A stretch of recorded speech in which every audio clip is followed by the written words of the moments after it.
Hi friends, நம்ம Darshith atrocities சேனலில் இது வரைக்கும் நம்ம ஷார்ட்ஸ் வீடியோ மட்டும் தான் போட்டிருக்கோம். லென்த் வீடியோ இது வரைக்கும் போட்டதில்லை. இதுதான் ஃபஸ்ட் லாங் வீடியோவாக இருக்கும். இதில் வந்து ஈவினிங் ரொட்டீன் தாங்க நீங்கள் பார்க்க போகிறீங்க. தம்பி மதியம் தூங்கி எழுந்திரிச்சு கொஞ்சம் நேரம் விளையாண்டுட்ருக்கான். அதுக்கப்புறம் அவனுக்கு பால் காய்ச்சலான்னு சொல்லிட்டு பால் பாக்கெட்டு கோல்டு தாங்க எப்போயுமே நான் வாங்குவேன் தம்பிக்கு. அதுதான் எடுத்துகிட்டு போய் தம்பிக்கு பால் காய்ச்ச போகிறேன். தம்பிக்கு வேறு கொடுக்கறதுனால மெயின் ரீசன் தம்பி கொடுக்கறதுனால நான் கோல்டு மட்டும் தான் யூஸ் பண்ணுறேன். கெட்டியான ஒரு டம்ளரில் நான் பால் எடுத்து வச்சிட்டேன். ஒரு அரை டம்ளர் மட்டும் நான் தண்ணி ஊற்றி ஒரு 1/4 ஸ்பூன் அளவுக்கு சர்க்கரை போட்டு, நான் அதிகமாக சர்க்கரைலாம் போட்டு தம்பி கொடுத்ததில்ல, 1/4 ஸ்பூன் மட்டும் மைல்டாக போட்டு நல்லா கொஞ்சம் கொதி வந்ததுக்கப்புறம் வெது வெதுப்பாக வந்து தம்பியோட டப்பாவில் போட்டு கொடுத்துருவேன். தம்பிக்கு எப்பயுமே விளையாடிட்டு தான் இருப்பான். அவன் கூட நாங்களும் சேர்ந்து விளையாடணும், அப்படி தான் விளையாடிட்டு இருப்பான்.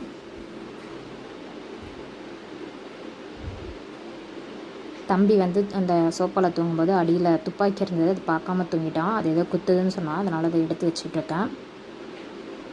தம்பி வந்து பால் குடிச்சிட்ருக்கான். நமக்கு டீ போடலான்னு சொல்லி டிகாஷன் போட்டு வந்தேன், அதுவுமே ரெடி ஆகிடுச்சு. அப்புறம் ஒரு அரை டம்ளர் நமக்கு பால் ஊற்றி அப்புறம் டீ போட்டு ஸ்ட்ராங்காக குடிச்சிட்ருக்கேன். எப்போவுமே ஈவினிங் டைமில் நமக்கு ஒரு டீயோ காஃபியோ ஏதோ ஒன்று குடித்தா தான் கொஞ்சம் ரிலீஃபாக இருக்கும். தம்பி வந்து அந்த டீ குடிக்கும்போது அந்த பிஸ்கெட் தொட்டு சாப்பிடுவான். அது என்னோடய ஹேபிட் தான். என்னை பார்த்து தம்பியும் கற்றுக்கிட்டான். ஒரு 2 பிஸ்கெட்டாக தான் அவனுக்கு கொடுத்துருவேன். அது பேடு ஹேபிட் தான், அதை எப்போயாவது நான் கண்ட்ரோல் பண்ணிவிடுவேன். அதுக்கப்புறம் ஈவினிங் ஒரு 6 மணி ஆகிடுச்சு. தம்பி ஈவினிங் டைமில் அவனை குளித்து வைப்பேன். அவன் குளித்து முடிச்சுட்டு ஃப்ரெஷ்ஷாக இருக்கான். அதான் கன்னத்தில் ஃபேஸில் இப்படி காட்டி சொல்லிகிட்ருக்கான்.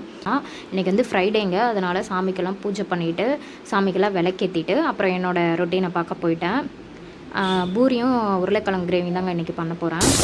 நான் உருளைக்கிழங்கு 2 உருளைக்கிழங்கு 4 பீஸாக கட் பண்ணி அதை வந்து குக்கரில் ஒரு 5-6 விசில் போட்டுட்டு மாவு பிசையலான்னு மாவில் வந்து உப்பு மட்டும் போட்டு கொஞ்சமாக அந்த சோடா உப்பு போட்டு நல்லா வெறும் மாவு அப்படியே பிசைஞ்சிக்கணும்.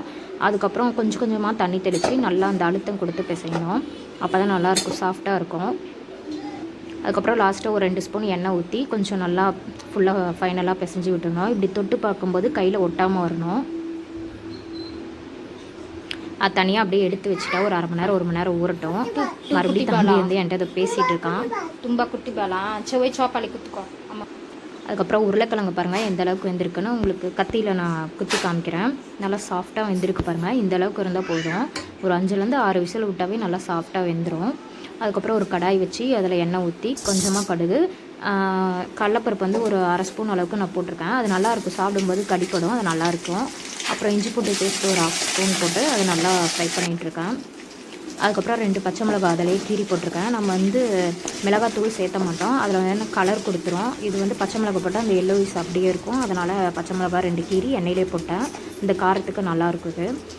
2 கருவேப்பிலையை கொத்து அதிலே போட்டுட்டேன். அது நல்லா ஒரு நிமிஷம் அப்படியே ஃப்ரை பண்ணிவிட்டு பெரிய வெங்காயம் ஒரு 4 வெங்காயம் வந்து நீல வாக்கில் கட் பண்ணி வச்சுருக்கேன். அதையும் நம்ம இதிலேயே சேர்த்திக்கலாம்.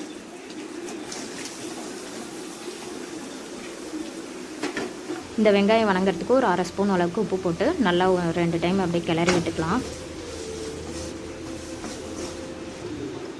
தம்பி மறுபடியும் என்னை விளையாடுறதுக்கு கூப்பிட்றான். கொஞ்சமாக இதில் மஞ்சத்தூள் போட்டுக்கலாம். மெயின் இன்க்ரீடியன்ஸ் இது தாங்க. மஞ்சத்தூள் வந்து எல்லோயிஸாக இருக்கிறதுக்காக இந்த கிரேவி. மஞ்சத்தூள் ஒரு 1/4 ஸ்பூன் போட்டால் போதும், 1/2 ஸ்பூன் தேவையில்லை. போட்டுட்டு நல்லா பெரட்டி விட்டுடலாம். அதுக்கப்புறம் அப்படியே தம்பி என்ன பண்ணுறாரு அப்படியே நைஸாக எட்டி பார்த்தேன். பரவாயில்லங்க, கம்முன்னு தான் உட்காந்துட்ருக்கான். அவனுக்கு பிடிச்ச ஆடு ஏதோ வந்ததுன்னா கம்முன்னு அதை மெய் மறந்து பார்த்துட்ருப்பான். அதுக்கப்புறம் அம்மா வீட்டு பக்கத்தில் ஒரு அக்கா வந்து பக்கமாக இப்போ வந்து தஞ்சாவூர் போயிருந்தாங்க. என்னோட கூட பிறந்த அக்கா வந்து அந்த தலையாட்டி பொம்மை வந்து வேணும்னு சொல்லி அம்மா கிட்ட ரொம்ப நாளாக கேட்டுட்டு இருந்தா. அதனால் அந்த அக்கா தஞ்சாவூர் போகிறது அம்மா கிட்ட சொன்னதுனால இந்த மாதிரி பொம்மை வாங்கிட்டு வர சொல்லியிருந்தாங்க. இது வந்து கலர் கலராக இருந்தது. Blue, pink, orange, yellow 4 colour இருந்தது. எனக்கு இந்த கலர் பிடிச்சதுனால 2 ஜோடி, ஒரு ஜோடி நான் எடுத்துகிட்டு வந்துட்டேன். அம்மா வந்து அக்காவுக்கு வாங்கினாங்கன்னா எனக்கும் சேர்த்தி தான் வாங்குவாங்க. நான் ஏதோ கேட்டாலும் அக்காவுக்கு சேர்த்தி தான் வாங்குவாங்க. 2 பேத்துக்கு எப்பயுமே ஒரே மாதிரி தான் பண்ணுவாங்க. இது இங்கே அழகாக இருக்குது, இங்கே வச்சுட்டேன். அதுக்கப்புறம் இந்த உருளைக்கிழங்கு பார்த்திங்கன்னா இவ்வளோ சாஃப்டாக வெந்திருக்கு. இது கையிலேயே அப்படியே சும்மா அப்படியே மேஷ் பண்ணி விட்டால் போதும். இது இங்கே பாருங்கள், வெங்காயம் நல்லா ஃப்ரை ஆகிடுச்சு. இப்போ நம்ம இதில் உருளைக்கிழங்கு இதிலேயே போட்டுக்கலாம். இதே வந்து நம்ம அந்த வெங்காயத்தில் தண்ணி ஊற்றி அதுக்கப்புறம் உருளைக்கிழங்கு போடுவாங்க. அப்படி போடாதீங்க, சலச்சலன்னு இருக்கும். நீங்கள் இந்த மாதிரி இந்த வெங்காயம், இந்த பச்சை மிளகா, கருவேப்பிலை இதிலேயே வந்து நீங்கள் இந்த உருளைக்கிழங்கு போட்டிங்கன்னா அந்த டேஸ்ட்டெல்லாம் இந்த உருளைக்கிழங்குலேயே நல்லா உள்ளே இருக்கும். அதுக்கப்புறம் நீங்கள் தண்ணி ஊற்றுங்க. இந்த மாதிரி ட்ரை பண்ணி பாருங்கள், இந்த டேஸ்ட் நல்லாயிருக்கும். அதுக்கப்புறம் கொஞ்சமாக தண்ணி ஊற்றி அது நல்லா கொஞ்சமாக ஓரளவுக்கு வெந்து வரட்டும். அதுக்கப்புறம் அதை மூடி வச்சுட்டு அங்கே பாருங்கள் பாத்திரம் எவ்வளோ சேர்ந்துருக்கு. கையோட இதையும் க்ளீன் பண்ணி வச்சிடணும், இல்லைனா அதிகம் பாத்திரம் சேர்ந்துடும். பொட்டுக்கடலை மாவு ஒரு 2 ஸ்பூன் எடுத்து வச்சுருக்கேன், போதும் அதுவே. அது அப்படியே போடக்கூடாது மாவா, நம்ம தண்ணி ஊற்றி கரைச்சி அதுக்கப்புறம் அதில் சேர்த்திக்கணும். அப்படியே நம்ம போட்டோம்னா அப்படியே கட்டி கட்டியாக பிடிச்சிக்கும். இங்கே பாருங்கள், இந்த மாதிரி கலக்கி இந்த மாதிரி ஊற்றிடுங்க.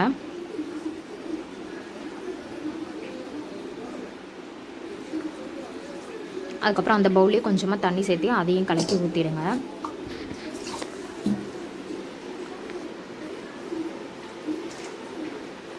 அதுக்கப்புறம் ஒரு 2 கிண்டு கிண்டி விட்டுட்டு இதை அப்படியே கொஞ்சம் நேரம் மூடி வச்சுருங்க. லோ ஃப்ளேமில் வச்சுருங்க, ஏன்னா பொட்டுக்கடலை மாவு போட்டிருக்கிறதுனால அடி பிடிச்சிக்கும். அப்பப்போ கிண்டி விடுங்க, ஒரு 2 நிமிஷத்துக்கு ஒரு டைம் கிளறி விடுங்க.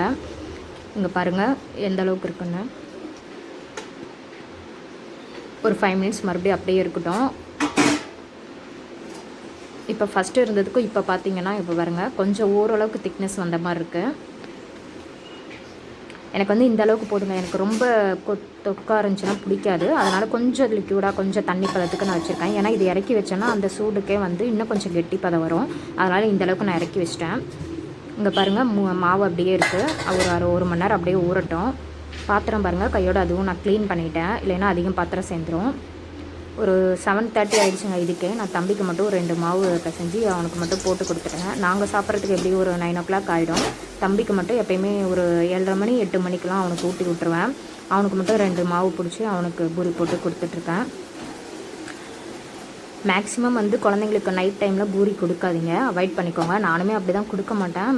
மந்த்லி ஒன்ஸ் கொடுக்குறதே ரொம்ப ரேர் தான். இன்றைக்கி ஏதோ சாப்பிடணும் போல் தோணுச்சு, அதனால் தம்பியும் சரி கேட்டாங்கிறதுனால அவனுக்கு கொடுக்குறேன். தம்பி வந்து இந்த உருளைக்கிழங்கு மசாலாவோட இந்த சன்னா மசாலா கிரேவி வந்து ரொம்ப விரும்பி சாப்பிடுவான். இது இன்றைக்கி கொடுக்குறேன், அவன் என்ன பண்ண போகிறான்னு தெரில, பார்க்கலாம். இன்னொன்று என்னென்னா, இந்த வீடியோஸில் வந்து லாஸ்ட் வரைக்கும் பாருங்கள். இது பிடிச்சிருந்ததுன்னா இதில் ஏதோ சஜெக்ஷன் இருந்தால் நீங்கள் சொல்லுங்கள், நான் ஏதாவதுன்னா மாற்றிக்கிறேன். அவ்வளோதாங்க, இதோட இந்த வீடியோ முடிஞ்சிருதுங்க.